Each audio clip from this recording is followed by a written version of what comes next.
El día de hoy vamos a tener una conferencia organizada por la Dirección Zonal Lima Callao. Voy a tener el agrado de presentar a ustedes al doctor Carlos Elías Bedoya, médico cirujano de la Universidad Nacional Mayor de San Marcos, con maestría en salud ocupacional y ambiental por la Universidad Nacional Mayor de San Marcos. Es auditor médico y especialista en sistemas de seguridad y salud en el trabajo por la Pontificia Universidad Católica del Perú.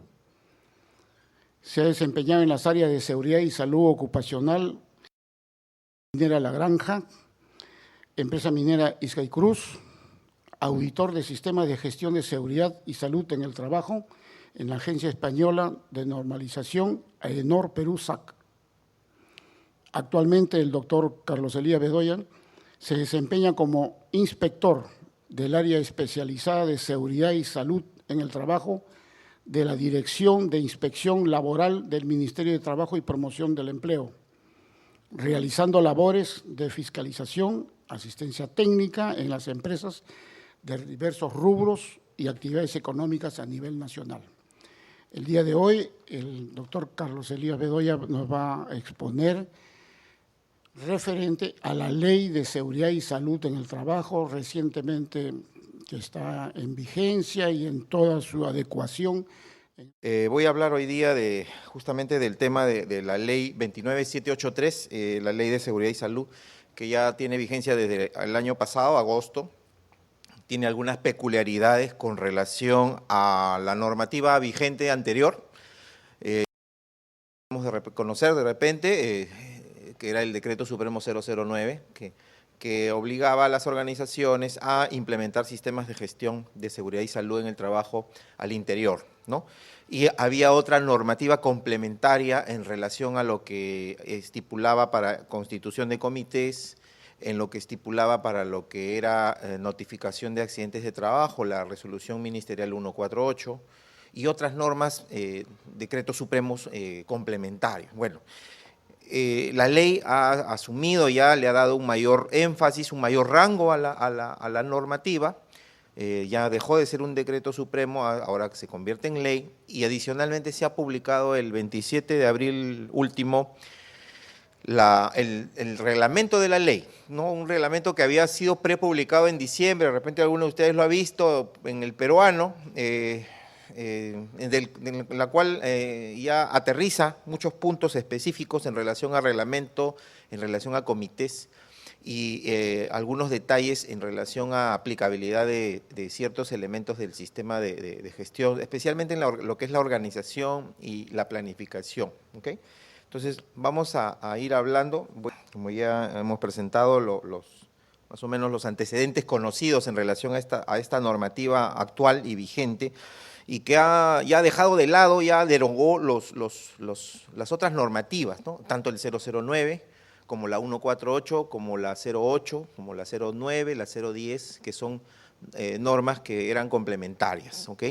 Y asume y establece una serie de pautas en relación a normativas sectoriales que deberán ser adecuadas, ¿no? Normativas sectoriales específicamente, normativas sectoriales que están vigentes, pero que de algún modo tendrán que ser adecuadas también a esta normativa. Así como las empresas, las organizaciones tendrán que entrar y están entrando en un proceso de adecuación para el cumplimiento de estas normas, también muchas normativas sectoriales tendrán que ser adecuadas, ¿no? Ya por ahí he escuchado por algunos colegas que la 055, el Decreto Supremo de Seguridad y Salud Ocupacional en Minería, ya está siendo revisado, va a salir una nueva versión, ¿no? La G050, la normativa de seguridad en la construcción, también está siendo revisada, ya se ha establecido ya grupos de trabajo, porque esto involucra no solamente al Estado como fiscalizador, sino también a la empresa privada, ¿no? Porque son también en cierto modo, los afectados y los requeridos para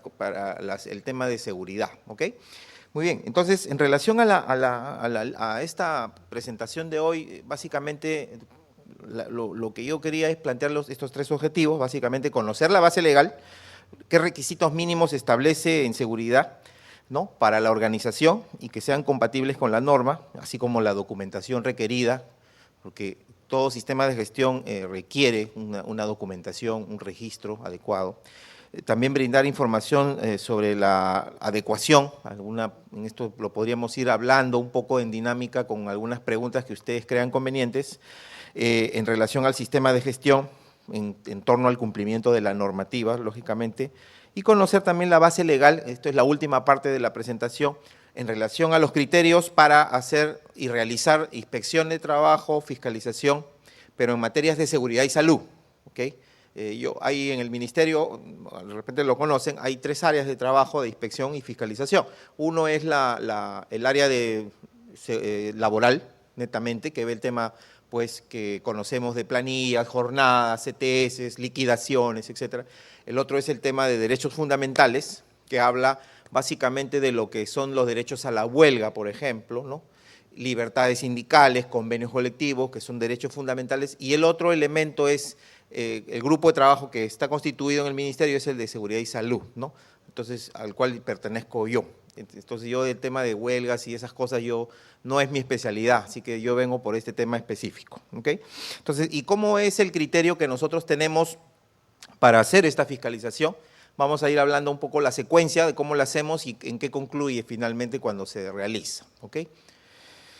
Muy bien, entonces siempre inicio de los puntos más importantes, una especie de uniformización, estandarización de términos y básicamente empezar en qué constituye un sistema, ¿no? Y básicamente el sistema es un conjunto de elementos que tienen una sola finalidad, ¿no? Están entrelazados unos a otros, ¿no? Entonces, me van a disculpar en este punto, yo soy médico, tengo ese sesgo profesional y voy a hablar de repente con algunos ejemplos de ese lado, ¿no? Entonces, nosotros conocemos nuestros sistemas digestivos, por ejemplo, ¿no? En la cual se articulan una serie de elementos, ¿no? Desde la boca, el estómago, el hígado, ¿no? Entonces, todos tienen una sola finalidad, proveernos de energía. Esa es la finalidad, absorber el alimento, el nutriente, para darnos energía. Pero eso funciona de una manera articulada, por eso que se llama sistema, ¿no? Para que funcione el estómago, una vez que funciona el estómago, entra al intestino delgado, es segregado los ácidos de la bilis, del jugo pancreático en una secuencia dada, ¿no? Son mezclados, son emulsionados, luego siguen su trayectoria hacia la parte más final del intestino donde van a ser absorbidos y los desechos van a ser eliminados, ¿no? Ese es el sistema digestivo en pocas palabras. Entonces, básicamente para lo que es seguridad y salud también usamos este término de sistema, que lo detalla, ¿no? Son aquellos elementos relacionados y que van a interactuar y que tienen básicamente una finalidad, tienen un logro. Y la gestión involucra, la gestión moderna estamos hablando, ¿no? La gestión involucra básicamente un conjunto de actividades también, que son el planeamiento, la organización, la dirección y el control, ¿ok? Entonces, dentro de este marco conceptual que vamos a ir revisando para poder introducirnos al tema de la ley, se aplica tanto el sistema, el concepto de sistema, como de gestión, pero ya una vez articulados, ¿no? Entonces, dentro de esta generalidad, el sistema es una serie de procesos interrelacionados, articulados de manera ordenada, ¿no? Que van a generar una respuesta, ¿no? Repetible, que se espera que siempre sea la misma, por eso que también entra otro término que es el de estandarización, ¿no? Que en algunas realidades lo llamamos la homologación, ¿no?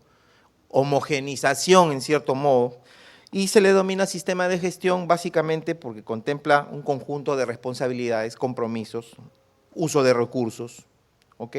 Comenzando lógicamente desde la parte directiva, desde la gerencia, e incluyendo a toda la organización de manera transversal, ¿ok?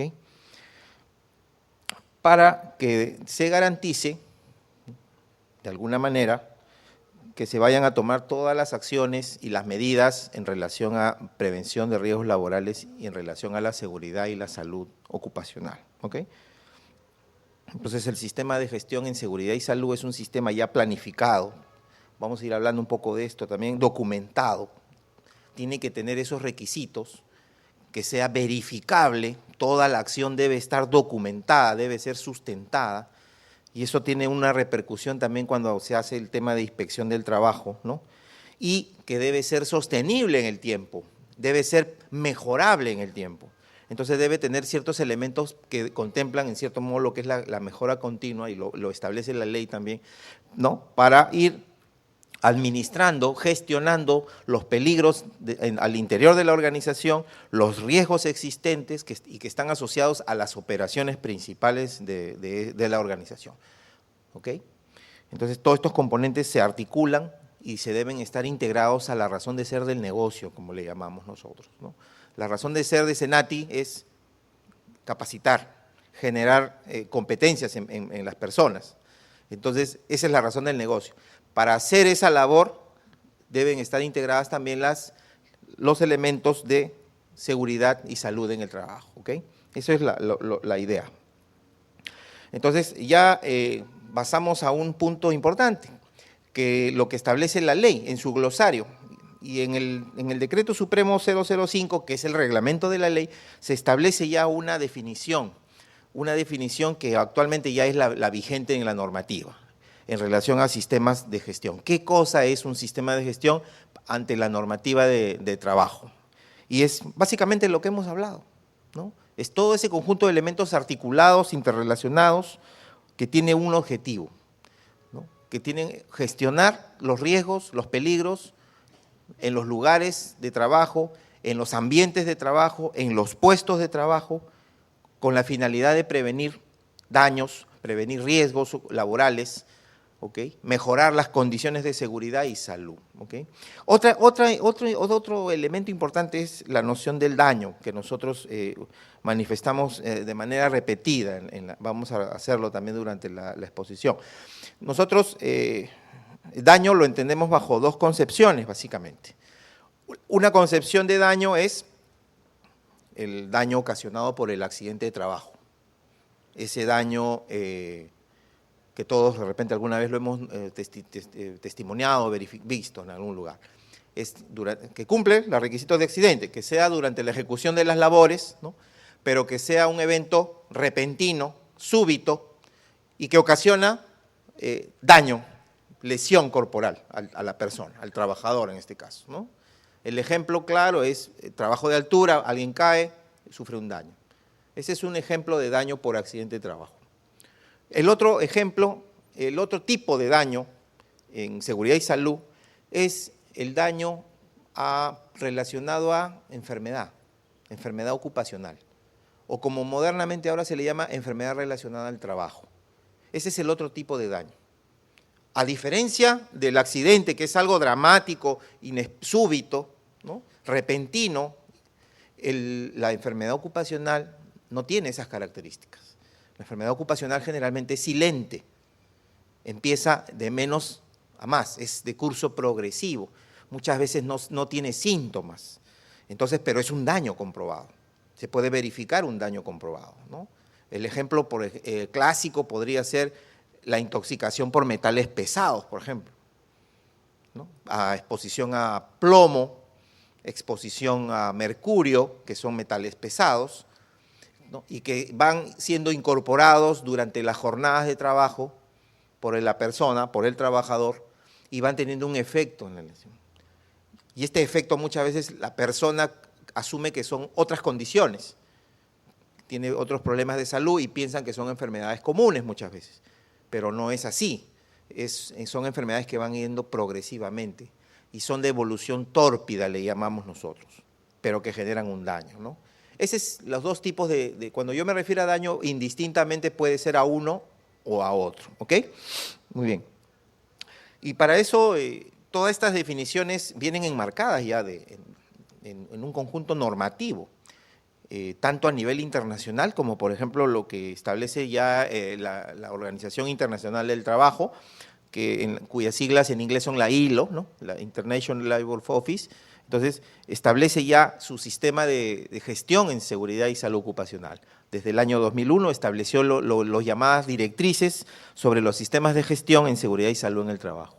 Entonces, ya hay un antecedente en normativa internacional que nos lleva muchas décadas, ¿no? El otro sistema también conocido es el sistema de gestión, el OSAS 18001, la última vigente es la del 2007, que muchas empresas poseen como sistema de gestión, ¿no? Certifican o no certifican, pero cuentan con un sistema de gestión basados básicamente en la OSAS 18001, ¿no? Y hay otros, y hay muchos sistemas de gestión internacionales, las empresas los pueden adquirir, ¿no? En minería estaba el NOSA 5 estrellas, también era otro sistema, el DNB, etcétera, ¿no? Y a nivel nacional, la normativa actualmente para implementar sistemas de gestión está dada básicamente por la ley. La ley 29783, que vendría a ser, entre comillas, nuestra norma técnica peruana para hacer gestión de seguridad y salud en nuestra organización, con su reglamento respectivo, el 005, ¿no? El Decreto Supremo 005, 2012, y las normativas sectoriales que aplican a la organización, ¿no? Si fuéramos una empresa minera, aplicaría la normativa el 055, por ejemplo. Si fuéramos una empresa de construcción, la G050. Nosotros somos, Senati es una empresa, una organización de servicios educativos, básicamente. Entonces, aplicaría sectorialmente la resolución ministerial 375, por ejemplo, la llamada norma básica de ergonomía, donde se contemplan una serie de elementos en relación a los riesgos, ¿no? Y a los riesgos ergonómicos, tanto por carga física, por ejemplo, manipulación de cargas, esfuerzo de manos, posturas, presencia de ruido ocupacional y condiciones de iluminación, que están presentes en las zonas de trabajo donde nosotros desarrollamos la labor, aquí, ¿no? Entonces, sería una norma sectorial que podría aplicar. ¿Qué otra norma sectorial podría aplicar para nuestra realidad? Posiblemente también la 42F, ¿no? Que si bien es el reglamento de seguridad industrial, que data ya, esta norma es una de las normas más duraderas que hay en términos de seguridad, porque data del año 64, si mal no recuerdo, pero ya establece una serie de requisitos y pautas que toda organización que contemple, ¿no?, industria debe implementar, ¿ok? Entonces, no estamos en cero, ¿no? Estamos ya con un cierto bagaje normativo y es cuestión de ir ordenando las cosas, ordenando las ideas para poder hacer una implementación o una adecuación al nivel donde podríamos estar para ir en mejora continua, ¿ok? El otro concepto importante que sí me interesa tocarlo es la definición básica de peligro. Entonces yo me he alineado ahí básicamente con lo que establece el glosario del reglamento de la ley, lo que está en el 005, que básicamente es el mismo glosario que tenía la 007, una resolución anterior derogada. Ha adoptado mucha de su terminología. Una de ellas es la definición de peligro, ¿no? Entonces peligro es toda aquella situación característica, ¿no?, con una característica intrínseca, por la misma característica de esa condición o esa situación, pero que es capaz de ocasionar un daño a la persona o pérdidas, ¿no?, daños a los equipos o derroches, ¿no? Entonces eso sería un peligro, ¿no?, potencialmente, ¿no? Daños, ya sabemos, por accidentes o por enfermedades, es toda aquella condición inherente a una situación o a un equipo, ¿no?, que puede ser potencialmente capaz de ocasionarnos daño, ¿no?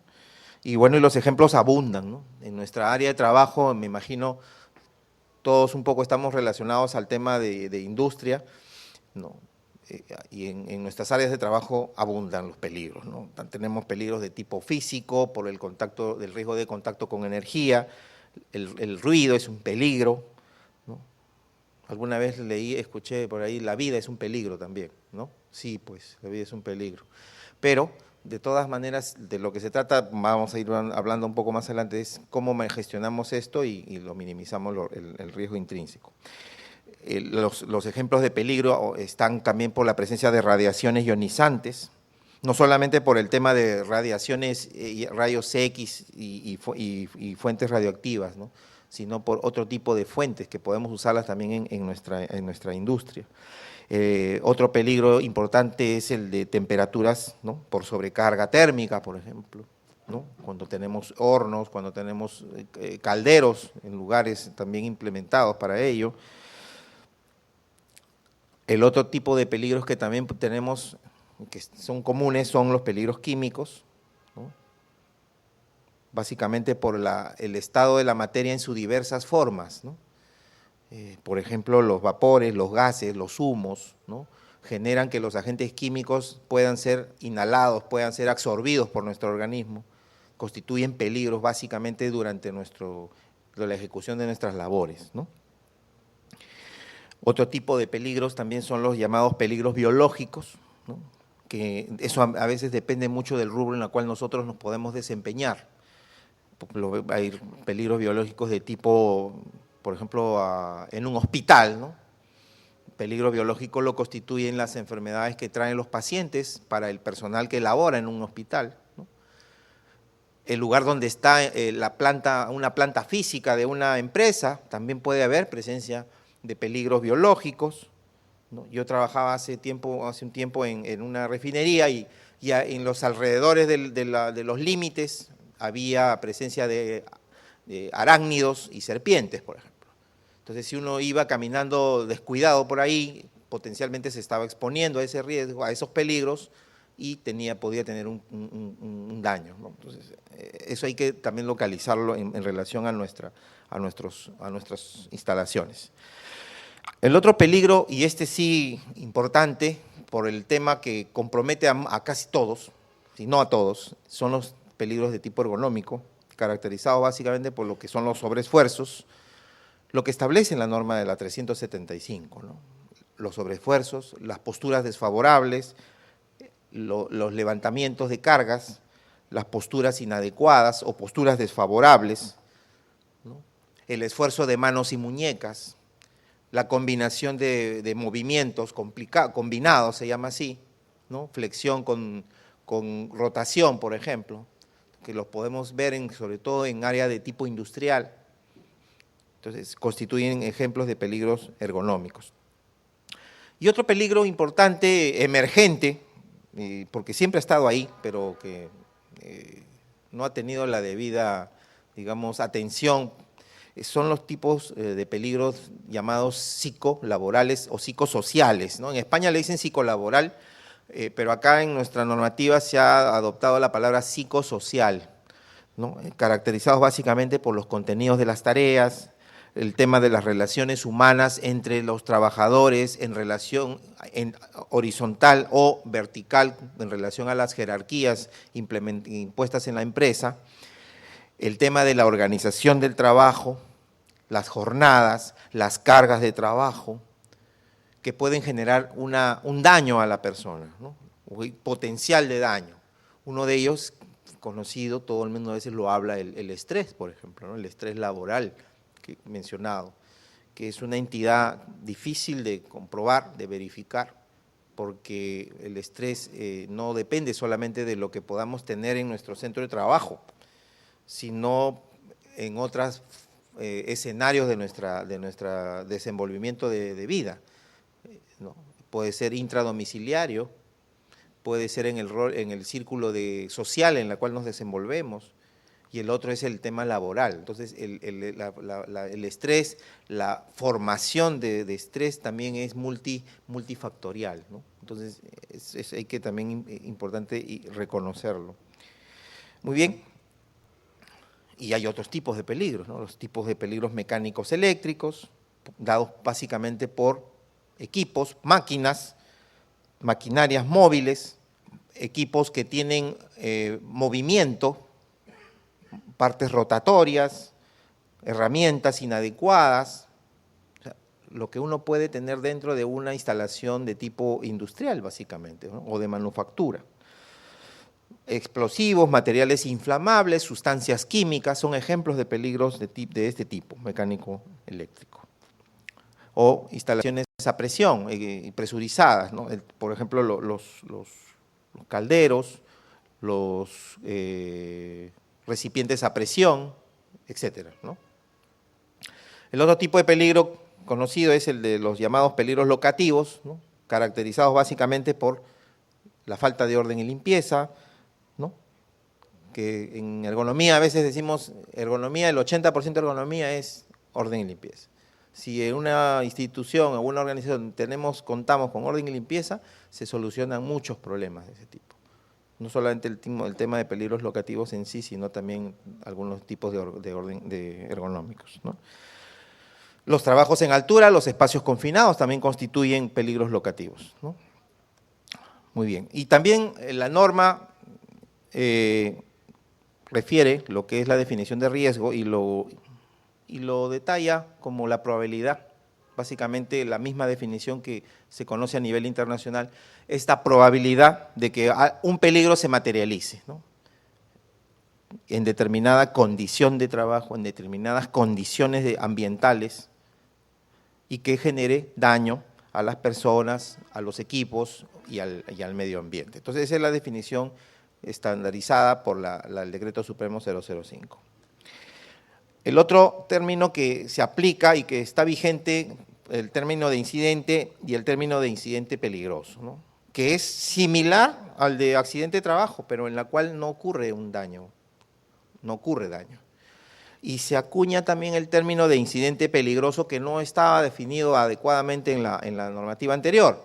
Y refiere el reglamento que es todo aquel suceso potencialmente riesgoso que pudiera causar lesiones o enfermedades a las personas en su trabajo o a la población, ¿no? Los ejemplos, y que son notificables, eso lo vamos a ver al final, todo incidente peligroso también deberá ser notificado, ¿no? El ejemplo es por un derrame de agente químico, en la cual no hubo un daño, se localizó, o un incendio, se controló, no hubo daños personales, pero potencialmente pudo. Entonces, eso queda constituido como incidentes peligrosos según esta definición de la normativa, ¿no? También define lo que son enfermedades ocupacionales, y eso está no solamente en el glosario, sino he tomado lo que establece la resolución ministerial 312, que está en la última parte de la diapositiva, está la fuente. El reglamento del 005 refiere enfermedad ocupacional, es toda enfermedad profesional u ocupacional, ¿no? Es una enfermedad contraída como resultado de la labor, de la exposición a los factores de riesgo, pero que están relacionadas al cumplimiento de la labor específica, relacionadas al trabajo que ejecuta la persona. Eso es lo que define el reglamento. La 312, que es la guía y los protocolos de evaluaciones médicas ocupacionales, que es una norma sectorial, porque es una norma del Ministerio de Salud, que establece el cómo y establece la estrategia de realizar las evaluaciones médicas ocupacionales al personal trabajador. Establece en su glosario también las definiciones de enfermedad ocupacional y la enfermedad relacionada al trabajo, que básicamente es la misma definición. Es todo aquel daño, la enfermedad es un daño a la salud que causado por las condiciones de trabajo, ¿no? Causado en su totalidad por las condiciones de trabajo, ¿ok? Y que puede ser intensificada por las condiciones de trabajo de las personas, ¿ok? O sea, está relacionado al trabajo. Entonces se usa en esta norma 312, se estipula que enfermedad relacionada al trabajo con enfermedad ocupacional son sinónimos, son sinonimias, ¿ok?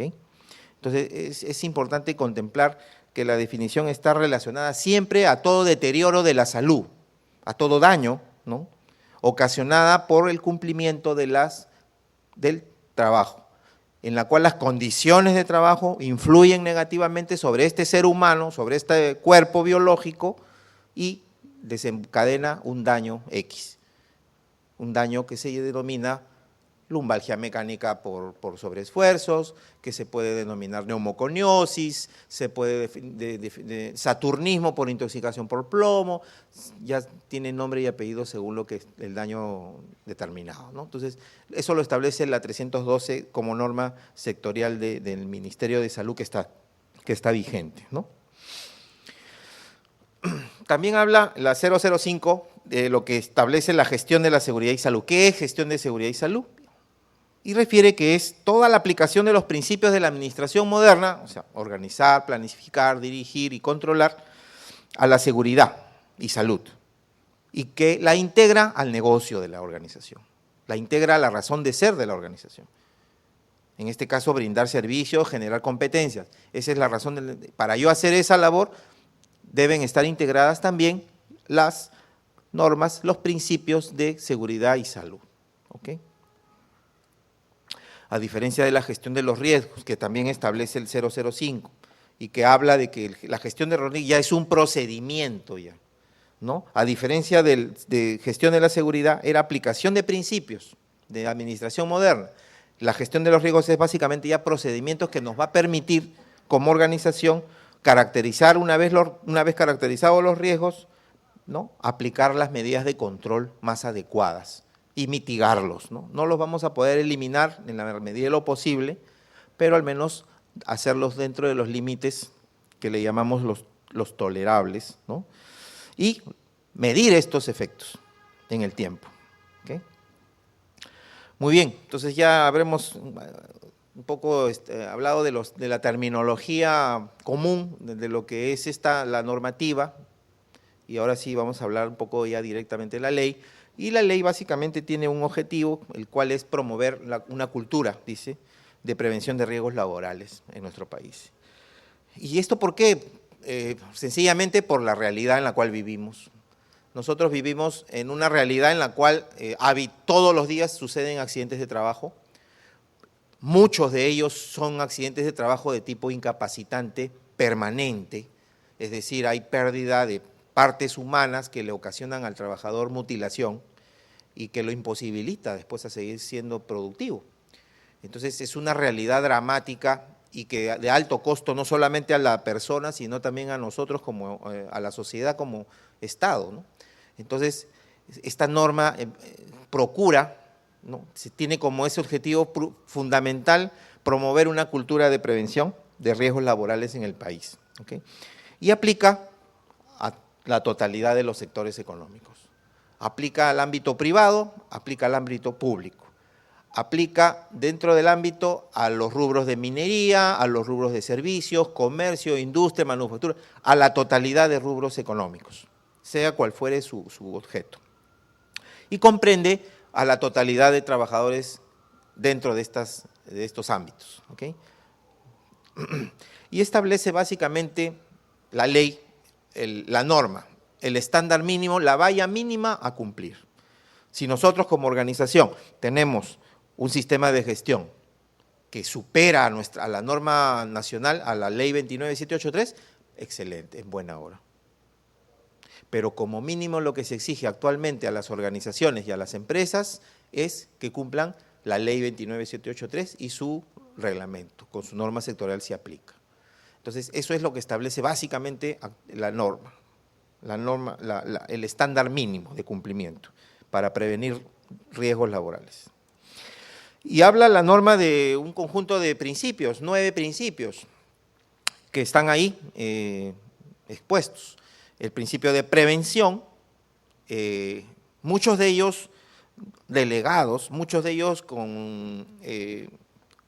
atribuidos a la empresa, a la organización, al empleador, como dice la ley.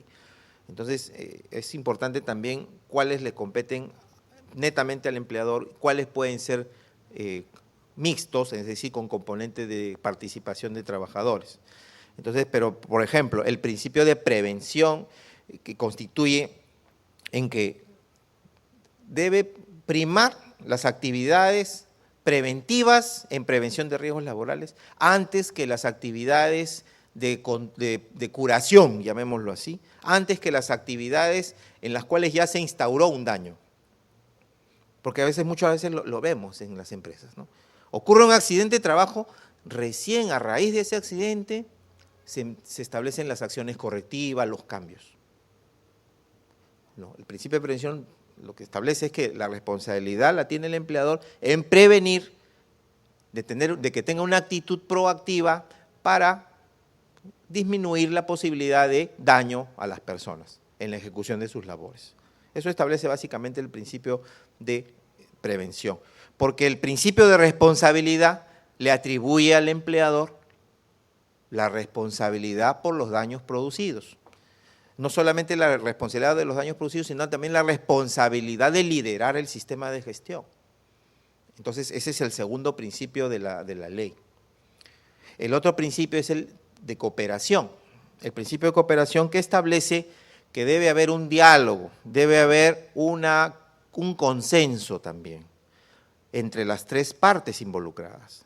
Por un lado la empresa, los trabajadores organizados y el Estado como fiscalizador. Debe haber cooperación en esas instancias para poder llevar a cabo las actividades preventivas de la mejor manera. ¿Okay? Eso es lo que establece el principio de cooperación. El otro principio es el de información y capacitación. Todos nos dedicamos a la capacitación, generamos información y establece este principio que todo trabajador deberá ser de manera oportuna, o sea, antes de manera oportuna sobre los riesgos, los peligros y las políticas para prevenir los riesgos y prevenir daños en su puesto de trabajo.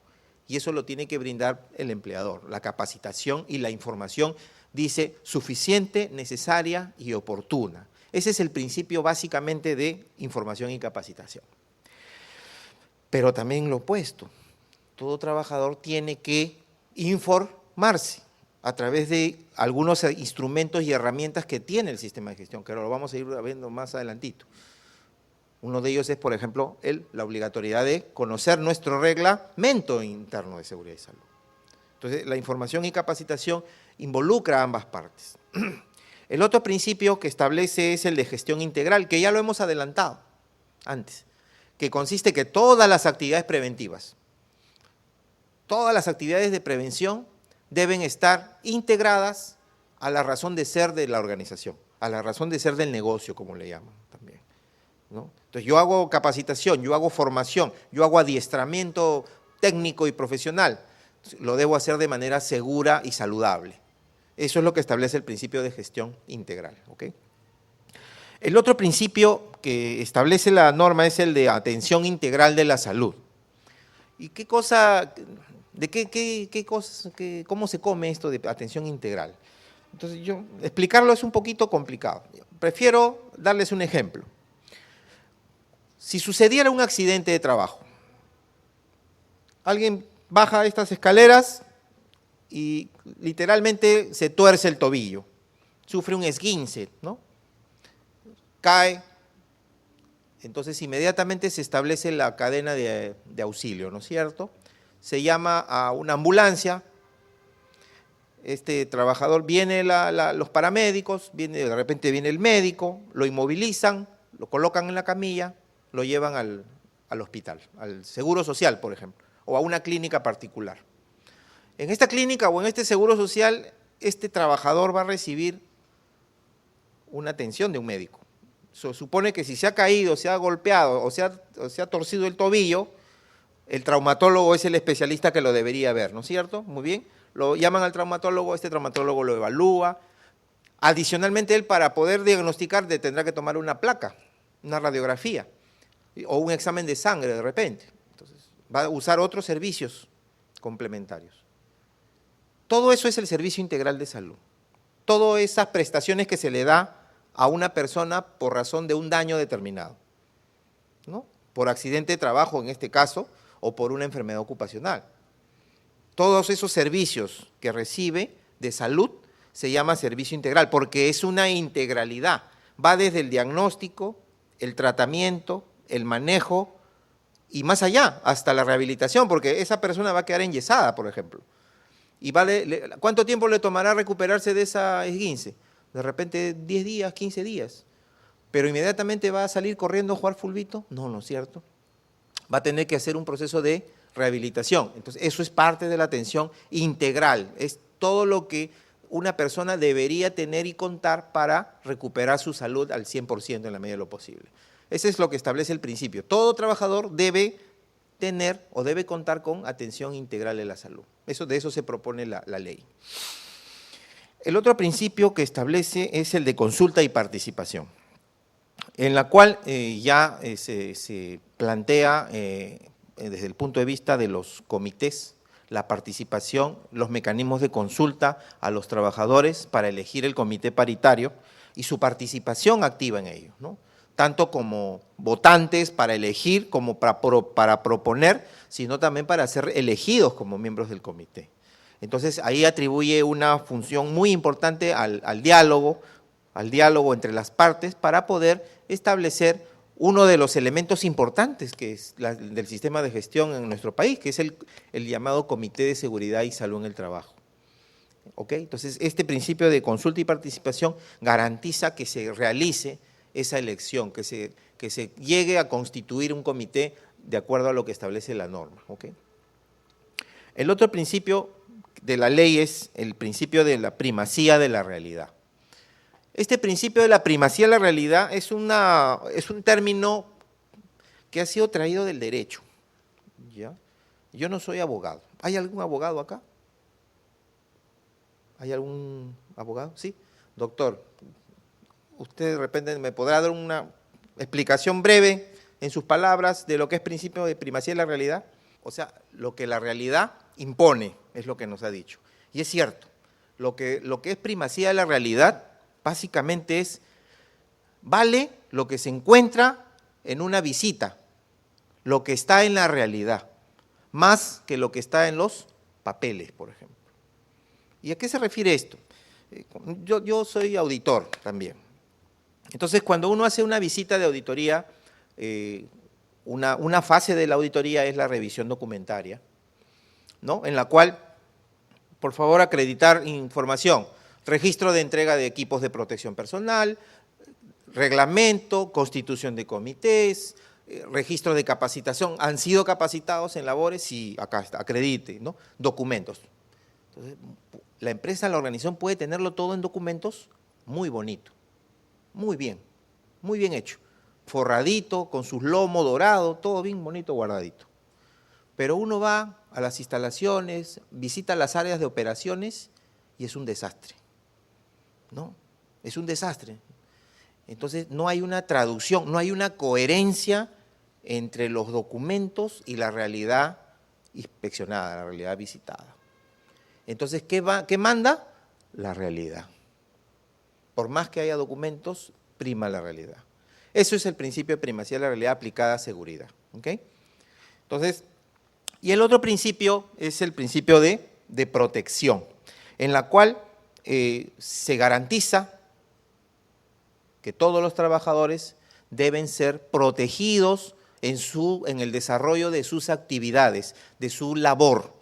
Deben estar protegidos frente a los riesgos ocupacionales, dentro de lo tolerable, lógicamente, porque acuérdense que la vida es un riesgo, ¿no? Entonces, los riesgos van a estar ahí. Lo ideal es sencillamente mitigarlos, controlarlos, ¿no? Entonces, esos son los 9 principios de la ley que establece. Y ahora entramos ya a la parte más detallada de la norma en relación a los requisitos de las normas, ¿no? Y establece en el título 4, capítulo 1, el tema de sistema de gestión en salud y en el trabajo. Tanto en la ley como en el reglamento. Ahí me he tomado el ejemplo, debajo de la lámina está la referencia, el título 4, capítulo 1 en relación a la ley y el otro, el título 4 en relación al reglamento, ¿no? Es la compatibilidad entre ambos, que ya establecen todos los elementos que deben componer un sistema de gestión en seguridad y salud en nuestras organizaciones en el Perú. Está contemplado en ese elemento, el título 4. Y en este título 4 se establece un conjunto de capítulos. Y esta es la secuencia en la cual uno puede ir también haciendo implementación de sistemas, ¿no? El tema de los principios está en el capítulo 1, bis, significa tanto en la ley como en el reglamento, lo mismo. En el capítulo 4, en el título 4, pero en el capítulo 3 se encuentra lo que es la organización, es decir, los principios de la gestión moderna, ¿no? La organización, planificación, control, etc. Está en el capítulo 3 todo lo relacionado a cómo yo, empresa, cómo yo, organización, debo organizar o debo tener las pautas de organizar mi sistema de seguridad y salud en el trabajo.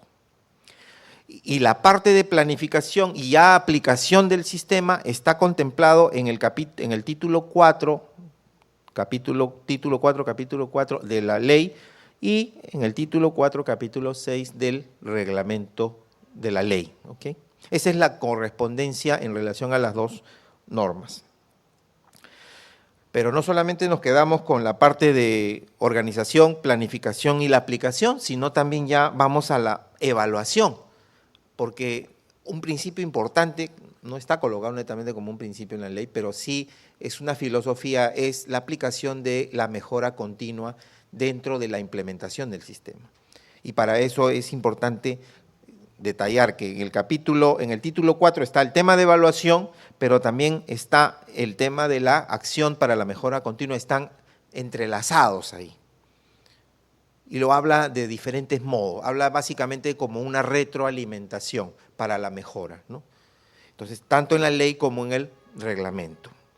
Básicamente estos son los requisitos más, digamos, cardinales para nosotros conocer un sistema de gestión en seguridad de acuerdo a la norma peruana. Pero no solamente queda el tema de gestión, sino también el tema de obligatoriedad y atribuciones, y establece los derechos y obligaciones en el título 5, tanto en la ley como en el reglamento, que en el capítulo 1 de ambas normas habla de los derechos y obligaciones de los empleadores, y en el capítulo 2 de los empleadores, viceversa, capítulo 1 de los empleadores y capítulo 2 de los trabajadores, tanto en la norma de la ley como en el reglamento. ¿Okay? Entonces, estos son los requisitos que debemos de todas maneras tener en cuenta para nosotros hacer nuestro sistema o para ir adecuándonos a la nueva normativa. Muy bien, entonces la ley habla de un elemento muy importante, que es la política. ¿Y qué cosa es la política? La política no es nada más que el compromiso visible del empleador con la salud y la seguridad de los trabajadores. Esa es la política, ese es el compromiso visible de Senati con la seguridad y la salud, ¿no? Ese es el yo sí, ¿no? Siempre doy el ejemplo de que cuando te casas, ¿no? Cuando uno se casa, ¿no? Va asustado a casarse con la pareja, con la señora, por si acaso, la señora digo, ¿no? Porque está de moda ahora otras cosas, pero uno va y el cura o el cura te dice, señor Elías, usted jura o promete cumplir, amar a su esposa, ¿no? En las buenas, en las malas, en salud, enfermedad, ¿no? Y serle sobre todo fiel, ¿no? Eso es lo que dicen, ¿no? Entonces, ¿yo qué digo? Sí, acepto, ¿no? ¿Qué estoy haciendo ahí? Mi compromiso visible, ese es el compromiso visible, ¿no? Entonces, la política de seguridad y salud es esa declaración de matrimonio de Senati con la seguridad y la salud de los trabajadores, ¿no?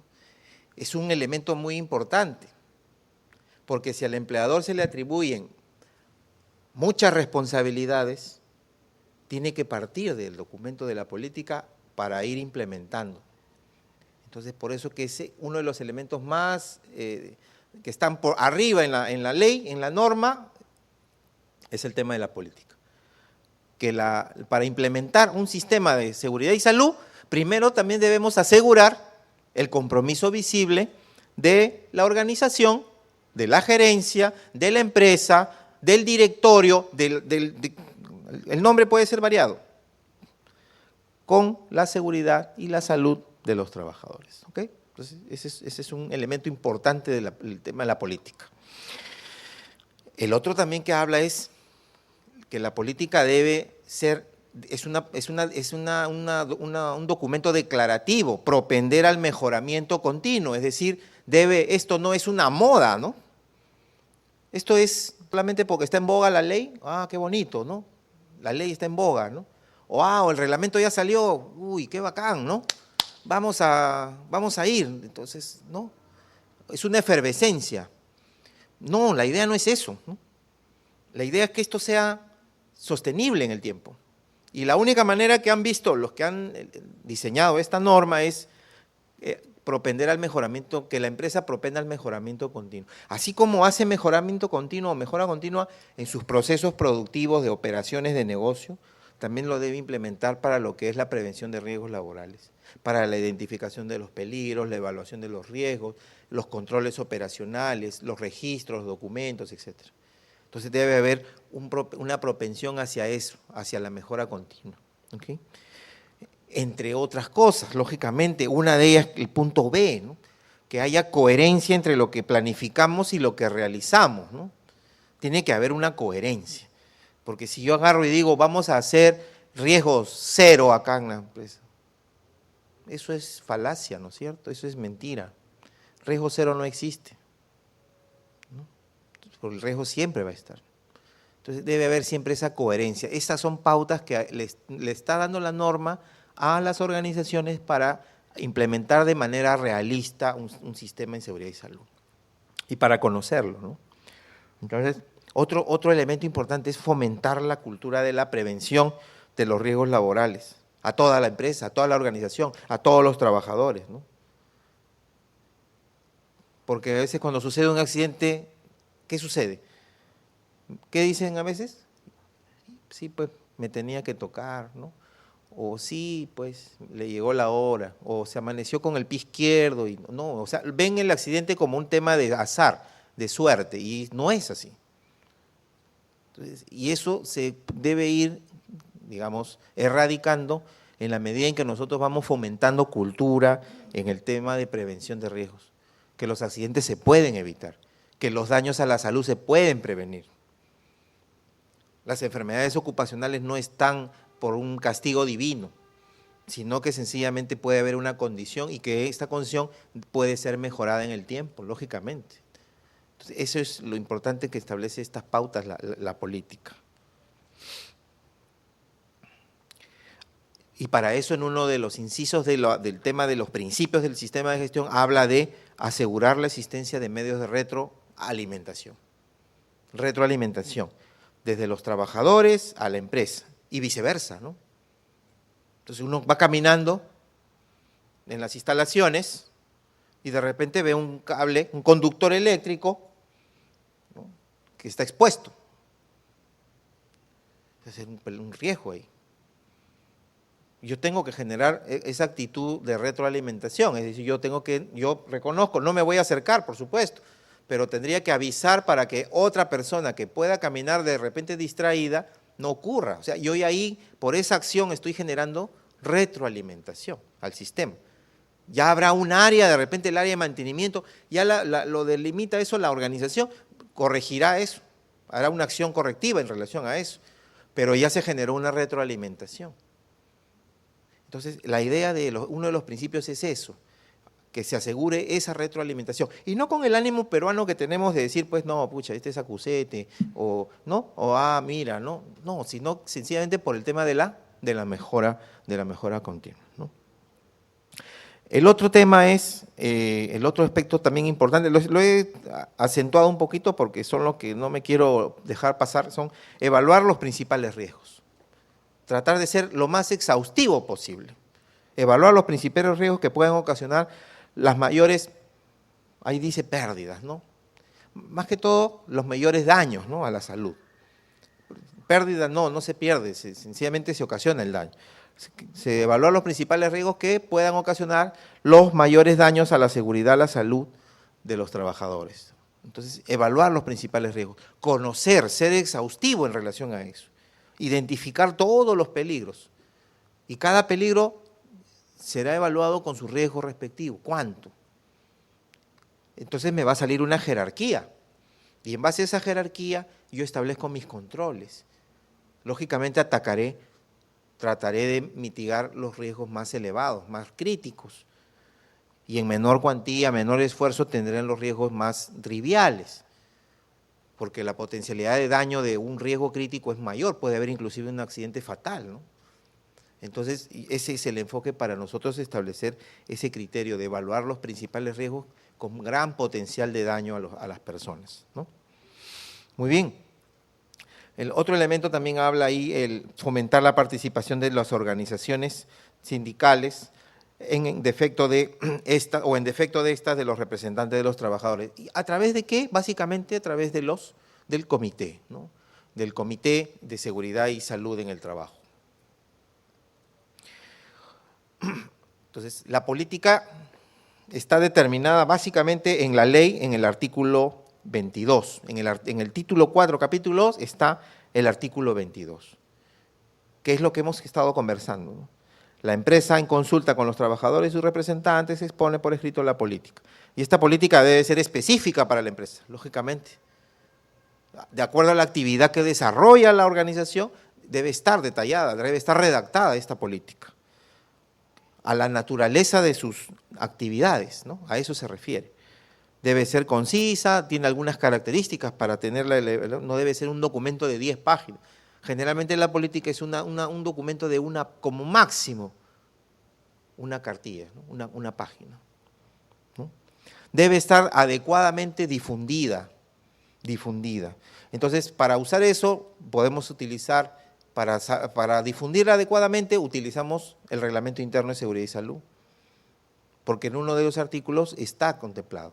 En el liderazgo, compromisos y política está involucrada este documento, esta parte. Entonces, debe estar difundida y accesible a todos los trabajadores, ¿no? Y, lógicamente, la política debe ser actualizada periódicamente. ¿Con qué periodicidad? Eso lo establece la misma organización. No existe una obligatoriedad de decir cada año, porque si no, estaríamos trabajando solamente para hacer un documento. Debe haber con cierta periodicidad, puede ser varios años, cada 4, cada 5 años, dependiendo, ¿okay? Si hay un cambio también en la normativa. Entonces, este era con relación al artículo 22 de los requisitos de la política. El artículo 23 también habla de requisitos de la política, básicamente que deba incluir algunos elementos. Por ejemplo, debe incluir la protección de la seguridad y salud mediante la prevención de los daños. ¿La dice nuestra política de Senati? ¿La escuchamos decir? A ver, yo tengo una política por acá y la contrastamos. Muy bien, dice, garantizar, promueve el desarrollo profesional, así como el bienestar y la salud y la seguridad ocupacional de su personal. Entonces, incluye la protección de la seguridad, promueve, ¿no? Promueve la protección de la seguridad y la salud, ¿no? Incluye el cumplimiento de los requisitos legales, sí, acá habla. Cumple con la legislación, dice en el tercer inciso de la política. Incluye la garantía y de los representantes deban participar activamente, ¿no? Dirá, a ver.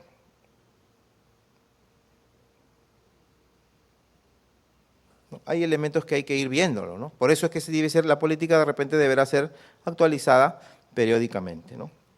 Este reglamento es del año 2007, ¿no? Entonces, hay un tema ahí. Entonces, es importante considerar estos requisitos, ¿no?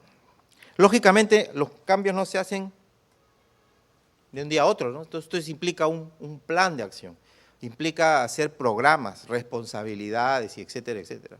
Entonces, es importante también establecerse cronogramas de trabajo para poder establecer esta adecuación. Porque en la organización de la gestión, en la organización que establece del sistema de gestión, la ley le da la responsabilidad a alguien. Y ahí lo dice, ¿no? Es el empleador quien asume el liderazgo, o sea, la empresa, el gerente, el directorio, quien asume el liderazgo y compromiso de estas actividades al interior de la organización, al interior de la empresa. Lo que hace es delegar las funciones y la autoridad. ¿Delegar las funciones a quién, básicamente?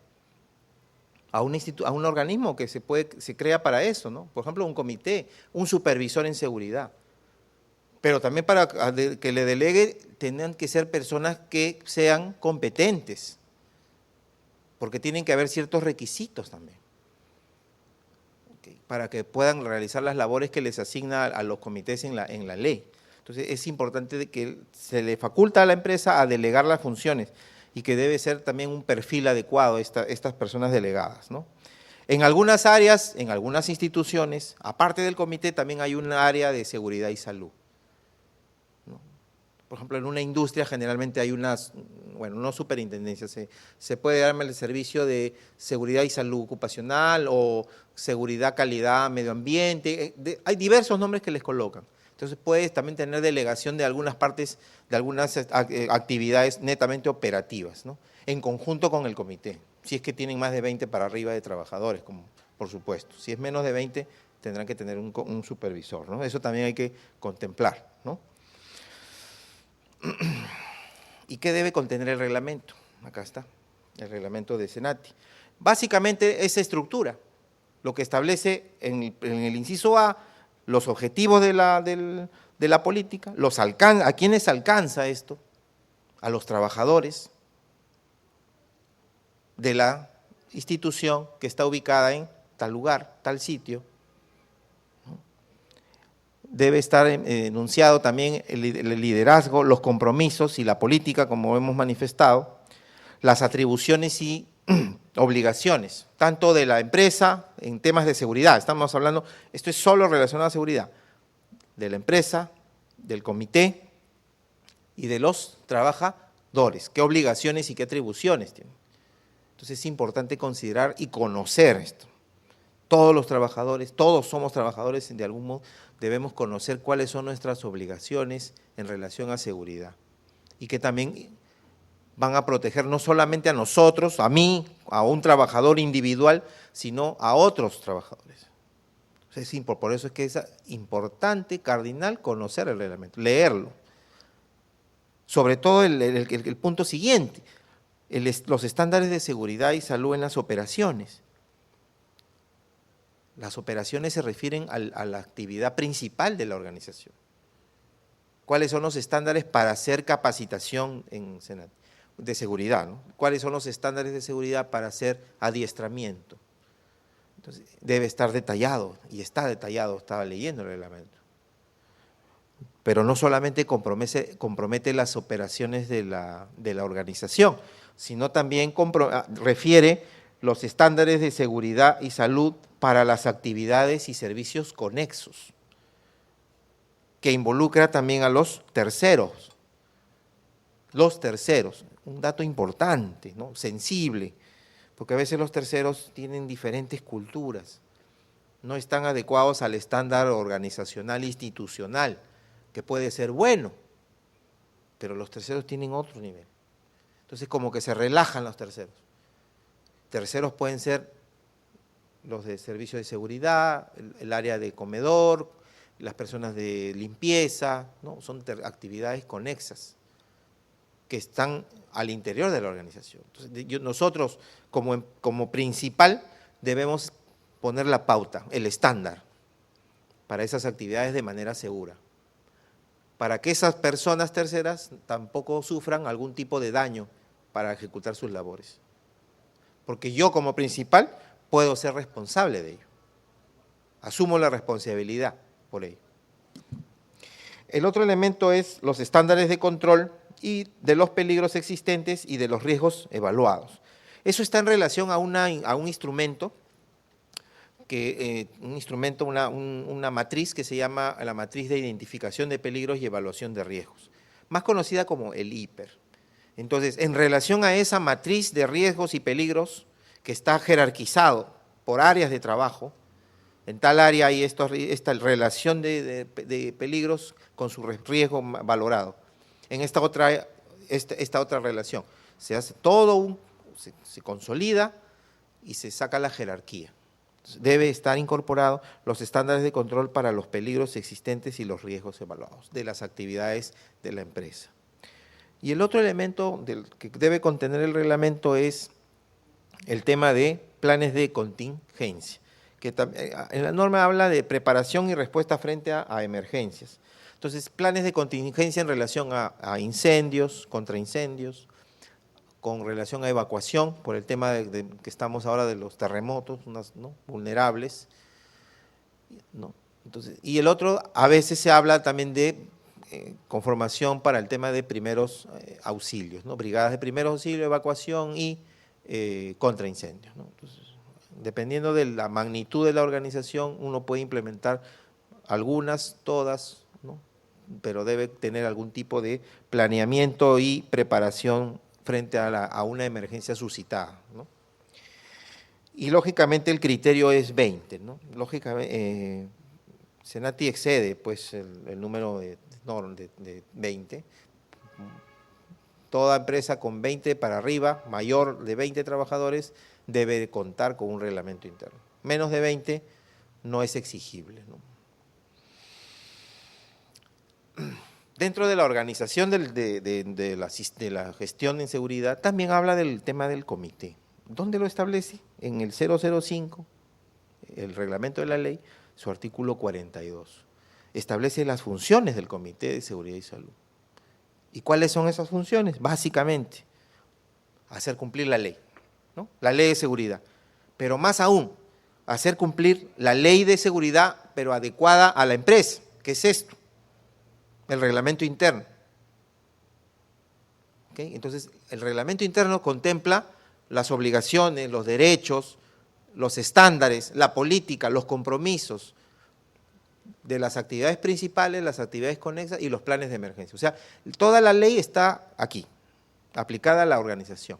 Entonces, la función del comité, la primera función del comité es esa, que se cumpla y que las personas trabajadoras cumplan en la medida, lo máximo posible, el reglamento interno de seguridad y salud. Solamente el reglamento, no, sino que también la organización cumpla el tema de las normativas sectoriales, por ejemplo, ¿no? El tema de la normativa, ya di un ejemplo hace un momento, ¿no? Una normativa sectorial, por ejemplo, la norma básica de ergonomía, por ejemplo. La otra función del comité es aprobar el programa anual de seguridad y salud, ¿no? El programa anual de seguridad y salud en el trabajo es un documento donde se estipula y se propone y se plantea toda la secuencia, se articula todas las actividades para la prevención de riesgos laborales. Una de ellas, por ejemplo, es las capacitaciones, ¿no? El tema de formar competencias, plan anual de capacitaciones, que forma parte de todo el esfuerzo más macro, que es el programa anual, porque el programa anual puede tener las capacitaciones, puede tener inspecciones inopinadas o inspecciones planeadas. El plan anual puede tener el tema de evaluaciones médicas ocupacionales. O sea, contempla una serie de elementos que están articulados con el propósito de prevenir los riesgos, ¿no? Entonces, esa es la función del comité, aprobar ese plan anual, esa programación para todo un año, ¿no? Con eso documenta y gestiona. Como he dicho, esto es un esfuerzo, no es un pequeño esfuerzo, es un gran esfuerzo. Involucra responsabilidades, involucra inversión de recursos. Entonces tiene que estar adecuadamente formulado y elaborado para que su implementación sea, digamos, dentro de lo óptimo, el programa anual, el PAS, como le llaman en algunos lugares, ¿no? Otra función del comité es el reglamento interno de seguridad y salud, aprobar el reglamento interno de seguridad y salud. Pero ya lo tenemos, pues, acá está. Ya no aprobamos nada, ¿no? Si es que hay algún cambio, la versión 1, la versión 2, la versión 3, no sé, tendrá que ser también aprobado en su momento por el comité, ¿no? Porque de repente hay un proceso que ha cambiado acá, hay un proceso de trabajo que se ha incorporado, puede generar riesgos que no los contemplé adicionalmente. Debo contemplar esos estándares para esta operación y lo debo plasmar en el documento. Entonces, una de las funciones del comité también es esta, aprobar el reglamento o aprobar su actualización periódica. La otra función del comité es el de reunirse mensualmente para poder hacer seguimiento, hacer mejora continua. ¿Cómo van? Si hay una agenda de trabajo, se establece una responsable, se va a hacer una actividad X, por ejemplo, inspecciones. ¿Cuántas inspecciones al año vamos a programar? Por ejemplo, vamos a hacer 12, una mensual, el grado de cumplimiento. ¿Se realizó este mes la inspección? ¿No se realizó? Estamos a un 20, a un 30%. Y si se realizó la inspección, ¿cuáles fueron sus hallazgos? Para poder hacer correcciones. La finalidad del comité es reunirse para ver eso, el avance, el grado de avance de todo el programa, de todo el planteamiento y la propuesta anual en términos de prevención. Esa es la finalidad de la reunión mensual. Y establece también que podrá reunirse de forma extraordinaria para analizar algún tipo de accidente grave, un accidente fatal, por ejemplo, ameritaría que un comité, para averiguar qué sucedió, para que no vuelva a suceder a otro, ¿no? Entonces, cuando las circunstancias lo exijan. De repente un incendio que pudo potencialmente generar mucho daño personal, podría meritar, ¿no?, que se reúne el comité. Entonces, hay ciertos elementos que se contemplan para que el comité haga su labor de la mejor manera posible. Y las reuniones de comité justamente son para eso, ¿ok? Porque dentro de esa labor que tienen encomendada está también el de analizar las causas de los accidentes, las causas básicas, y establecer las acciones correctivas, el seguimiento, tener las estadísticas de los incidentes. ¿Para qué hacemos estadísticas? No solamente es para tenerlo almacenado, sino para tener el comportamiento de la tendencia. De repente tenemos muchos incidentes, caídas y resbalones. Tenemos en enero hemos tenido caídas y resbalones, en febrero, marzo, abril, y esto me ha costado daño a las personas porque les ha generado problemas de salud, descanso médico. Son comportamientos ¿a qué se deberán? Si uno investiga, puede encontrar la causa de fondo y establece la acción correctiva. Entonces, la idea de analizar las causas y las estadísticas es no solamente para qué bonito cumplir la ley y las normas, sino también para poder adelantarse ¿no?, ser más proactivo en relación a eso y evitar el accidente de repente. Eso ya lo dijeron hace 60 años. Un ingeniero norteamericano, ¿no?, el señor Beer, ¿no?, dijo, por cada tanto 600 incidentes, ¿no?, se espera que ocurra un accidente. Entonces, cuando uno tiene incidentes, los registra y los va siguiendo, eso significa que se aproxima. Entonces, hay que establecer la acción correctiva y no va a pasar. Entonces, esa es la idea de ese punto de las funciones del comité, tener esa actitud proactiva, ¿no? Pero para eso, una vez que ya hemos organizado dentro de lo que es el sistema, también tenemos que establecer una línea de base. Es decir, ¿dónde estamos como organización? ¿En dónde estamos en relación al cumplimiento de la norma? ¿En dónde estamos? Y para eso se tiene que hacer una fotografía del momento. Y esta fotografía se llama la línea de base. Es un corte en un momento dado, la imagen congelada. Entonces es un primer paso también para nosotros saber cuál es el diagnóstico, en dónde estamos. No solamente por el tema de que nos pueda dar la ventaja de cumplir con la norma legal, ¿no? Ya, perfecto, cumplimos la norma legal, sino más allá, ¿no? Sobre todo el punto del SEC, ¿no?, que los lugares de trabajo sean seguros y saludables, es decir, que no haya daño, que las personas no se dañen, no se lesionen. La idea es que la ventaja de tener una línea de base va a ser una herramienta para poder yo tener lugares de trabajo más seguros y saludables. Y por supuesto voy a cumplir la normativa, voy a cumplir lo legal, etcétera. Pero básicamente proteger a las personas, al ser humano. Porque cuando uno protege al ser humano, las buenas condiciones de trabajo favorecen la productividad. Es una premisa en ergonomía. Una persona que trabaja con malas condiciones, ¿va a trabajar bien? ¿Va a ser productivo? No. Entonces es importante, porque indirectamente, o directamente va a mejorar el desempeño laboral, sino que de manera más segura, ¿no? Esa es la idea de también tener una línea de base, ¿no? y que deben centrarse básicamente en que sean realistas los objetivos a plantearse. Deben ser realistas, deben ser específicos, qué es lo que buscamos, qué actividades propiamente vamos a hacer. ¿Okay? Y puedan ser medibles. ¿Qué indicadores voy a utilizar? No usemos los indicadores comunes, ¿no?, de accidentabilidad, ¿no?, número de accidentes, cuando ya sucedieron, pues. Son tardíos, esos indicadores ya son post ya alguien se lesionó, ya alguien se fracturó, o alguien se arañó, o se hizo una herida, ya es muy tarde ya.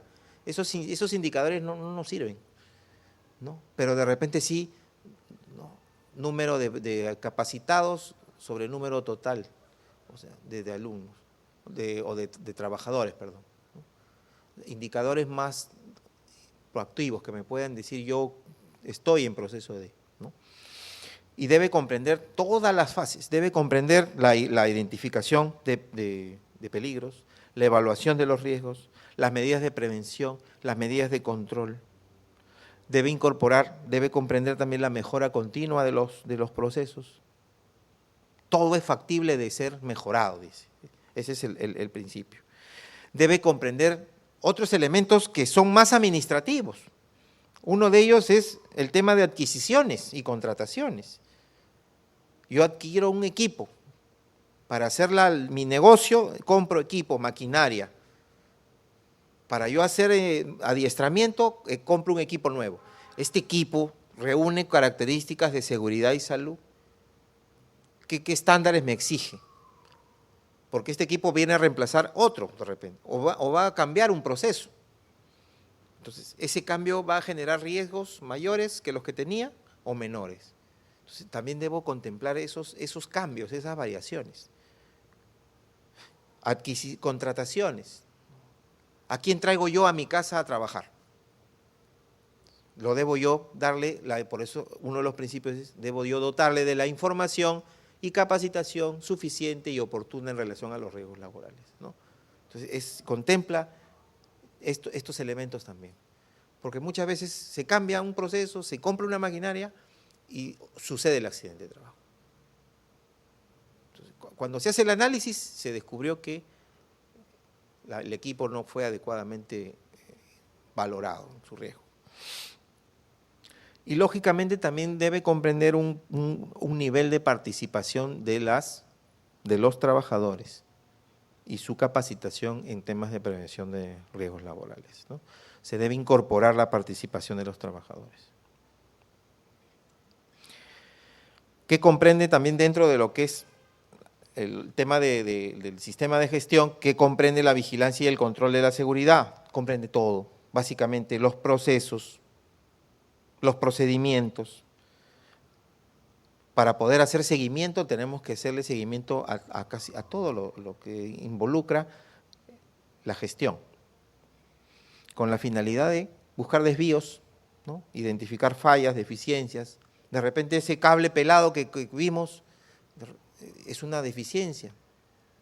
Involucrar, adoptar las medidas. Básicamente lo que dice en el punto E, ¿no?, retroalimentar, generar retroalimentación, que el sistema se alimente solo para que vaya a ir siendo sostenible en el tiempo. No se realizaron las actividades programadas, buscar por qué, replantear, reformular. Es lo que establece el ciclo de la mejora, ¿no? El planear, el hacer, el chequear, el verificar y el actuar, ¿no?, el corregir. Y se establece un conjunto de instrumentos. Esto no está en la ley, por si acaso. Lo incorporé solamente como un tema más de aclaración, ¿no? Uno ya como organización puede hacer procedimientos de trabajo, elaborar estándares propios, hacer auditorías, inspecciones inopinadas, estudios de un tipo específico para un riesgo específico. O sea, ya la organización es libre de gestionar, como crea conveniente, sus propios riesgos laborales, ¿ok? Dentro de todo este marco de lo de la mejora, ¿no?, que involucra desde el tema de la política, el compromiso visible que mencionamos, la fase de implementación del sistema de gestión, la parte de la planificación, del sistema de gestión, para pasar ya a la ejecución en sí, a la implementación, luego establecer los checks la verificación del sistema para ya que esto se eche a andar de manera, entre comillas, perpetua, ¿no? La idea es que esto siga adelante, ¿no? Viva con la organización, esté integrada a su negocio propio. ¿Ok? Entonces, la norma de mejora continua habla de lo que hemos hablado de la mejora continua muchas repetidamente, y la Organización Internacional del Trabajo lo menciona. La mejora continua es ese procedimiento iterativo de perfección, de perfeccionamiento del sistema de gestión, pero en términos de seguridad y salud, ¿no? Con un objetivo, ¿no? El objetivo es mejorar la eficiencia de todas estas actividades. ¿Qué actividades? Las actividades preventivas, que sean más eficientes. Eso es lo que es mejora continua aplicado a seguridad y salud, según la definición de la Organización Internacional del Trabajo. Muy bien, entonces, y la idea de la vigilancia, de la mejora, es identificar no conformidades, ¿no? Ahí dice disconformidad en la ley, ¿no? Pero cuando uno habla en auditoría nunca dice disconformidad no existe, ¿no? Lo que existe es no conformidad en todo caso, ¿no? Identificar causas de no conformidad con el estándar. Lo que no esté conforme con el estándar, pues establecer la acción de corrección, ¿no? Puede ser una acción de corrección temporal en algún momento, pero lo ideal es que sea una acción de corrección permanente, definitiva. Por eso se llama la acción correctiva, ¿no? Definitivamente. Entonces, es un elemento importante para el proceso de mejora continua, la vigilancia, la verificación de la ejecución del sistema de la gestión en seguridad y salud. Y para eso, ¿qué se debe tener en cuenta? Todo, como les manifesté, ¿no? ¿Qué involucra? Los objetivos, los resultados, las investigaciones de los accidentes, de los incidentes peligrosos, las recomendaciones del comité, los cambios en las normas legales, ¿no? Involucra todo completamente. La mejora continua debe contemplar elementos que deben involucrar todo esto, de la cosa sea sostenible, porque cambia la norma legal, de repente sale una nueva norma que trata de ayudar a la ley. Hace unas 2 semanas salió una norma, la resolución 148, que aplica a sector público, pero que saca dudas en relación a comités y que tiene mucho para aplicar en empresas privadas, por ejemplo. Da pautas. Entonces, eso es un elemento importante porque cuando uno dice comité, salen N preguntas. Entonces, esa resolución uno puede leerla y en cierto modo ya aclara muchas dudas. Entonces, es importante también contemplar eso. La mejora continua es también verificar y estar al tanto de los cambios en las normas, en las normas legales, ¿no? La actualización, ¿no? Para ir adecuándose, o no de una manera inmediata necesariamente, sino también para ir adecuándose durante un tiempo, una adecuación. Las organizaciones no podemos adecuarnos como si fuéramos muchachos jóvenes, ¿no? Niños, ¿no? Pórtate bien, o camina derecho, de repente. No, tenemos otro tipo de flexión, ¿no? He incluido una parte que es el tema de hiper, en lo que es la planificación, porque es una herramienta muy, muy útil para identificar peligros, hacer la evaluación respectiva, ¿no? Entonces, básicamente el reglamento de la ley define el proceso de identificación de peligros como esta actividad en la cual se va a localizar, ¿no? Y se va a reconocer que existe un peligro en las zonas de trabajo, definiendo las características de este peligro, las características inherentes, ¿no? Las características intrínsecas de este elemento, ¿no? Básicamente define identificación de peligros y define también lo que son la evaluación de riesgos.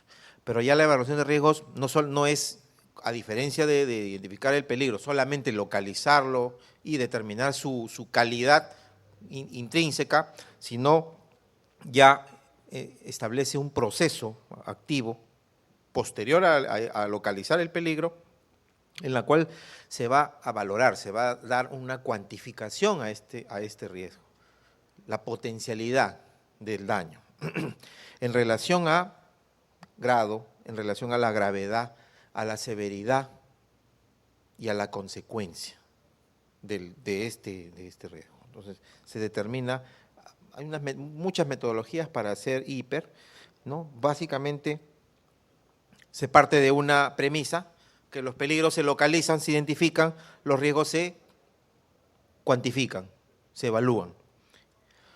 Para eso tenemos, el hiper está sustentado para su aplicación por la ley, ahora vamos a hablar un poco de eso, el Decreto Supremo, su reglamento de la ley, el 005. También el hiper es mencionado como una herramienta útil de lo que es la planificación en seguridad y salud en el reglamento de seguridad y salud en minería, el 055, en lo que es la ley para planes de contingencia en organizaciones. En relación también, el hiper tiene un sustento técnico en el Decreto Supremo 015 del Ministerio de Salud, que establece los límites, más que los límites de agentes químicos, lo que se llama los valores límite permisibles para diferentes sustancias y agentes químicos. Ese es el estándar nacional para determinadas sustancias químicas identificadas en nuestro medio. Y está en esa norma, el 015-2005 Salud, ¿no? Por eso es SA. Y también habla del hiper en la resolución 375-2008, que es la norma básica de ergonomía, que ya le hemos estado hablando hace unos momentos, ¿no? Esa es la norma legal nacional, las normas que contemplan el uso de la herramienta, la matriz hiper, para aplicarla a la gestión de seguridad y salud en el trabajo. En el artículo 18 de la ley establece que la empresa deberá evaluar los principales riesgos, y ahí plantea que puedan ocasionar los mayores perjuicios, ¿no? Los mayores daños a la seguridad y salud de los trabajadores. Artículo 18.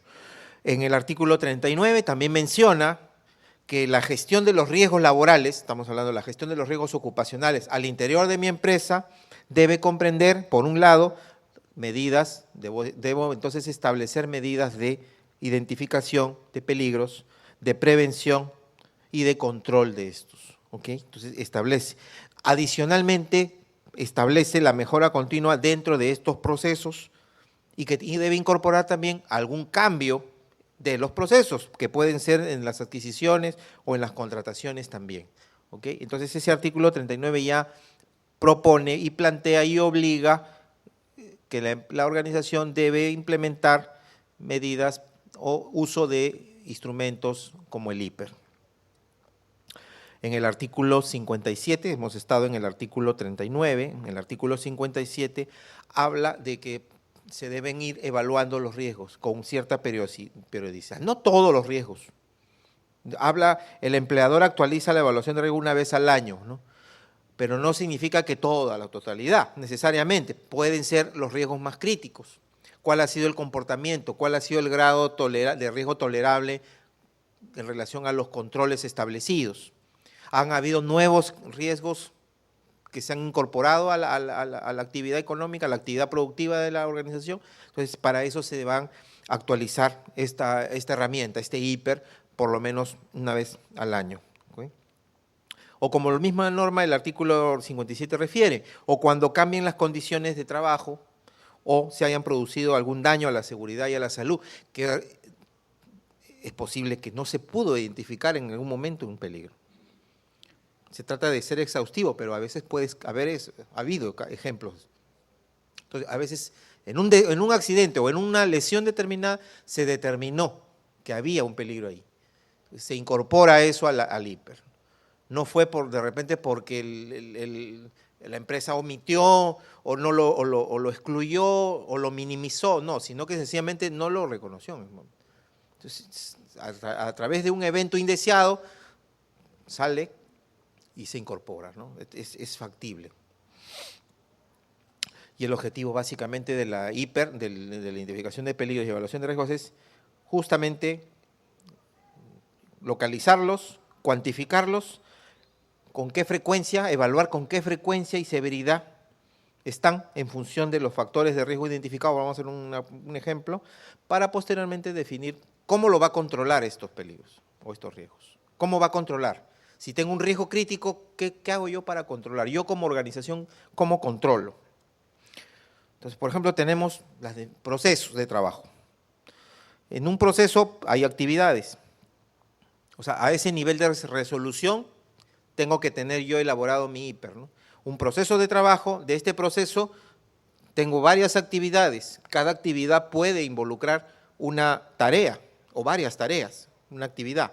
Entonces, debo llegar hasta ese nivel de resolución para establecer los controles específicos. Por eso que se habla de la especificidad de los controles. Y son diferentes medidas los controles para uno mitigar, para eliminar en la medida de lo posible. La norma dice eliminar en la medida de lo posible.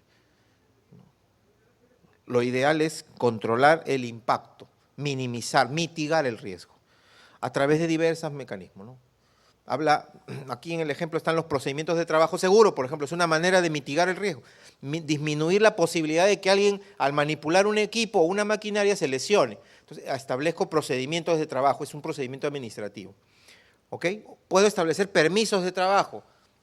Alguien no autorizado no deberá operar ese equipo. Entonces, alguien deberá establecer ese permiso. Si van a utilizar este equipo, ¿cuál es el procedimiento, la secuencia para obtener ese permiso de trabajo? Alguien competente, se supone. Debe tener un perfil. Eso está establecido en este permiso de trabajo. Otra medida de control son la aplicación de estándares, ¿no? Estándares para seguridad en las operaciones, por ejemplo, lo que está en el reglamento interno en seguridad. El uso de los EPPs, lógicamente, no es lo más adecuado, pero debemos utilizarlos cuando amerite, cuando sean realmente necesarios. El uso del equipo de protección personal. La norma también, en alguno de sus articulados, refiere que los riesgos deberán controlarse en el origen, es decir, donde se genera, ¿no? Si tengo un equipo, una máquina que me genera ruido, debo controlar ese riesgo en la máquina.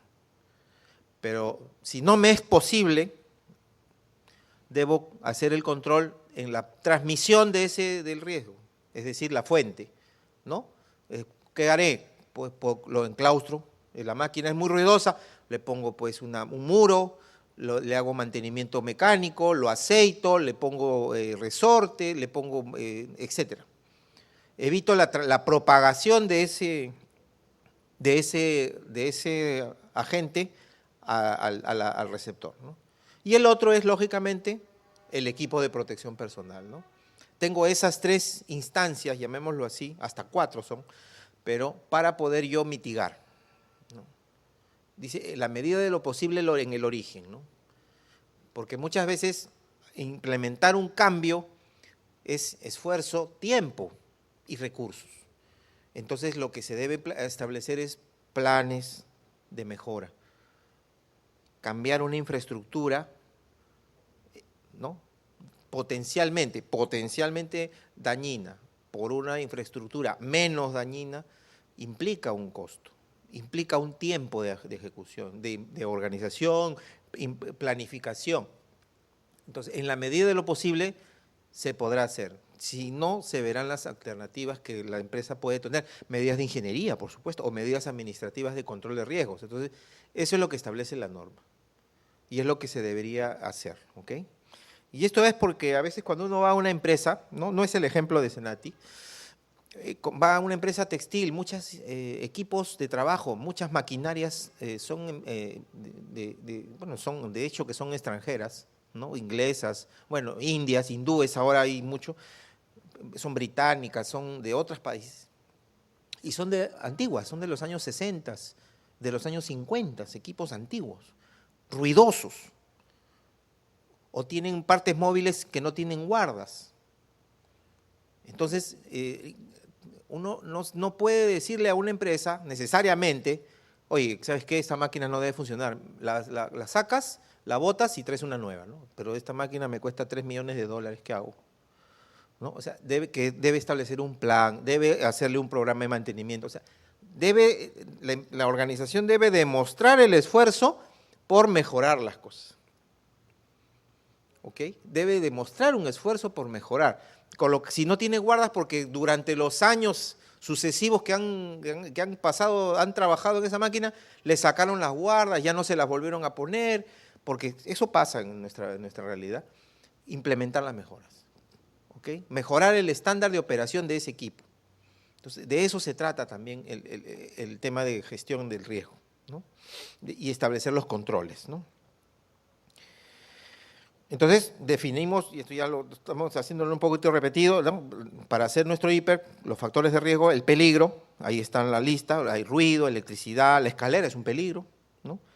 Establecemos las definiciones de riesgos, que es la posibilidad de que se materialice en un daño, y las consecuencias.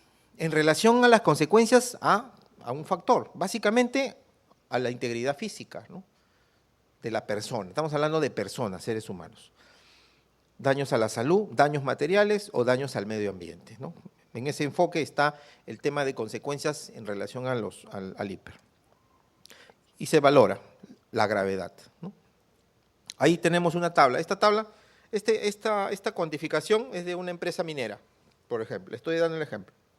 Tenemos ahí del menor rango al mayor rango. La gravedad puede ser desde trivial hasta catastrófico. En relación a lo catastrófico sería una fatalidad o múltiples fatalidades, ¿no? Un accidente que involucra 3 muertos, por ejemplo. En menor cuantía le doy un valor numérico. 64, 32, 16, 8, 4. ¿Okay? En base a esa cuantificación de la gravedad, lo valoro. Tuve una lesión, la caída de las escaleras, que se hizo un esguince. ¿Dónde lo podría colocar? De repente, como enfermedad leve, lesión leve, perturbación, eso está relacionado al medio ambiente, pero enfermedad leve de repente. ¿Ok? De repente le pongo 8. Por decir un ejemplo, 8. Pero no solamente me quedo con esta gravedad, sino también voy a la probabilidad de ocurrencia. Entonces tengo que tener un histórico, o tratar de tener un histórico de datos. Estas lesiones, estas caídas, ¿han sido frecuentes el último año, por ejemplo? ¿Cuántas veces? ¿Ha sido más de 5 veces por año? Entonces le colocaría ese factor. ¿Ha sido más de hasta 5 veces por año? ¿Ha sido una vez al año? ¿Ha sido una vez cada 10 años? Entonces le voy dando una cuantía en relación a esa probabilidad, a ese histórico. De repente tengo registrados en mis estadísticas o en mis descansos médicos, ¿no? Porque es otra herramienta que yo pudiera utilizar, ¿no? Porque, ¿sabe qué? No tenemos registro de incidentes de repente. Les doy un ejemplo. Entonces, ¿de dónde puedo sacar información para hacer mi hiper? De los descansos médicos, que han habido caídas aquí. Aquí, lógicamente, lo que ha sucedido en las instalaciones, porque los hiper son en relación a las instalaciones. Ha habido 5 episodios, entonces lo colocaría como probable. Entonces tendría 16 y el anterior de gravedad, que fue 8, ¿no? Y luego la exposición, ¿no? ¿Cuánto tiempo de exposición?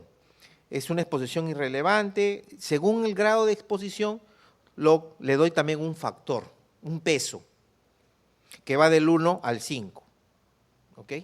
Entonces, en base a eso, le doy un valor numérico. Y luego procedo al cálculo. Y ahí está, riesgo. Es el producto de la gravedad por la probabilidad, por la exposición. Y me saca, y yo tengo una tabla referencial ahí, que está ahí, en colores. Cuando alguien dice tiene un riesgo que está en el nivel así, negro, pues lo peor, es un riesgo totalmente crítico, ¿no? Desastroso. Y establezco en base a esos colores o a esas cuantías de valores de riesgo lo que está lo plasmo en la matriz. Lógicamente, lo más crítico yo debo tratar de controlarlo primero, lo que tenga en el nivel A, por ejemplo, o en el nivel B, para establecer una jerarquía, establezco una jerarquía para hacer mis controles, ¿no? Y luego lo que está en verde, por ejemplo, nivel E, bajo, tolerable, lo que le llamamos trivial, ¿ok? Entonces, yo establezco la jerarquía de los controles para eso. Para eso me sirve el hiper, para focalizar mi esfuerzo, yo como organización, mi esfuerzo lo debo optimizar, no lo puedo diluir en N cosas. Debo yo hacer una jerarquía ¿Aló? para atacar lo más crítico, ¿Aló? para minimizar esa posibilidad de daño potencial. Entonces, con ese hiper yo establezco eso y hago mi enfoque. Entonces, ahí está, una interpretación adicional en relación a la tabla anterior en colores, ¿no? Igual, las 5 categorías, desde intolerable hasta trivial, ¿no? En relación a los controles. Muy bien, eso básicamente era lo que es una herramienta hiper, ¿no? Para que uno pueda aplicarlo como una herramienta útil en lo que es gestión en seguridad y salud, ¿no? El otro tema es la documentación en seguridad. Entonces, ya hemos retocado este tema de la primacía de la realidad, que prima lo que está en la realidad, los hallazgos verificados en visita, en recorrido, en instalaciones, pero la documentación también es importante, porque denota un esfuerzo de la organización. Entonces, definimos lo que el estándar ISO dice en relación a qué es documento. El documento es una información y el medio que lo soporta, su medio de soporte, ¿no? Los procedimientos son la manera, es una forma especificada para llevar a cabo una actividad o un proceso. También eso lo define una norma internacional, no lo obliga, pero la definición nos va a ayudar, tanto para lo que es documento, por el medio de soporte, porque todo eso va a ser o es potencialmente auditable. Acredite usted que ha entregado reglamento interno. ¿Cuenta usted con un registro de reglamento? Los trabajadores han recibido capacitación en el reglamento, lo conocen. Ok. ¿Tiene usted una relación de asistentes? O mejor aún, ¿tiene usted la relación de asistentes y adicionalmente ha tomado una evaluación de desempeño en relación a esto? ¿Conocen los estándares para sus operaciones? Entonces, son la manera en la cual yo, empresa, debo, en cierto modo, asegurarme que la información está llegando a la gente, a los trabajadores. Y registro, es otro término que vamos a ir usando, que ya lo estamos usando, es todo aquel documento que presenta resultados obtenidos o proporciona alguna evidencia o evidencias sobre las actividades realizadas, sobre las actividades desempeñadas, ¿ok? Entonces, el artículo 28 de la ley habla ya específicamente de registros del sistema de gestión y que estos registros deben estar actualizados, es decir, deben estar al día con las últimas actividades en relación a seguridad y salud y deben estar a disposición de las personas, ¿no? A disposición de los trabajadores, del comité, por ejemplo, para poder implementar que si hay algo que no está cumpliendo el estándar, implementar la mejora. Ha habido un ingreso de personal, pues de repente, este personal cuenta con reglamento, conoce el reglamento, registro, yo como miembro del comité hago la sugerencia, la observación para que se pueda implementar. Y ahí están los registros, que está en el artículo 33, ¿no? El 28 habla de que debe contar, actualizado, pero el 33 ya refiere cuáles son esos registros. Los registros obligatorios refiere, y son los registros de accidentes e incidentes, los registros de enfermedades ocupacionales, los registros de exámenes médicos ocupacionales, ¿no? Entonces, el término de registro de enfermedades ocupacionales, más que el término no está muy bien adecuado. Yo creo que, yo opino que es registro de sospecha de enfermedades ocupacionales. ¿Por qué? Porque el médico ocupacional en la empresa no tiene la capacidad para poder diagnosticar una enfermedad ocupacional. La normativa establece canales para diagnosticar enfermedades ocupacionales y esos canales están establecidos por la norma y los autorizados para determinar enfermedad relacionada al trabajo, enfermedad ocupacional, es el comité, la Junta Médica de Salud, el comité de la Superintendencia de AFPs, de la parte privada, de la parte de salud, y el Instituto Nacional de Rehabilitación del Ministerio de Salud. Son instancias. Y en cada una de esas instancias, sea la cual yo fuera como trabajador, me va a evaluar una junta médica de diversas especialidades. Si yo tengo un problema articular, por ejemplo, me van a ver, son más o menos 9 médicos que te ven. 9, un comité de 9, 10 médicos. Me va a ver un neurólogo, me va a ver un traumatólogo, me va a ver un reumatólogo, me va a ver un internista. O sea, porque estamos hablando de daños a las personas, no estamos hablando, y daños permanentes inclusive. Entonces, el examen, el registro de enfermedades ocupacionales es la sospecha. Yo, médico, hago un examen ocupacional a todos ustedes. Perfecto. Muy bien, ¿no? Se hace el examen, se les toma en relación a los riesgos, lógicamente.